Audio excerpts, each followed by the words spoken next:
జాగ్రత్త పడి మెలకువగా ఉండి ప్రార్థన ఎందుకు?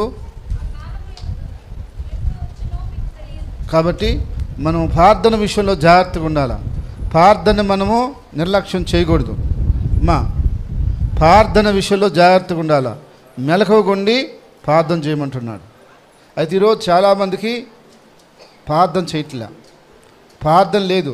ప్రార్థన లేకపోతే ఏదో ఒక శోధన మన మీదకి వస్తుంది, ఏదో ఒక ప్రమాదం ఎదుర్కొంటూ ఉంటాం మనం. అందుకని మెలకువగా ఉండి ప్రార్థన చేయాలని చెప్తున్నాడు.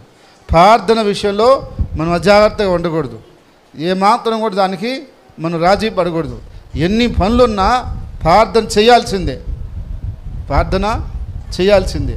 అప్పుడు దేవుడు మనకు కాపుదల, భద్రత, క్షేమము అన్నీ మనకిస్తాడు. అందుకని మనం ఏం చేయాలంటే ఖచ్చితంగా ప్రార్థన విషయంలో జాగ్రత్తగా ఉండాలి. మనం ప్రార్థన మిస్ చేయకూడదు. ప్రార్థన మిస్ అవుద్ది అనుకుంటే దాన్ని మిస్ చేయాలి. దేన్ని? ప్రార్థన చేయనీయకుండా మనల్ని మిస్ చేసేది ఏదో దాన్ని మిస్ చేసేయాలి, ఆ పని ఆపేసేయాలి.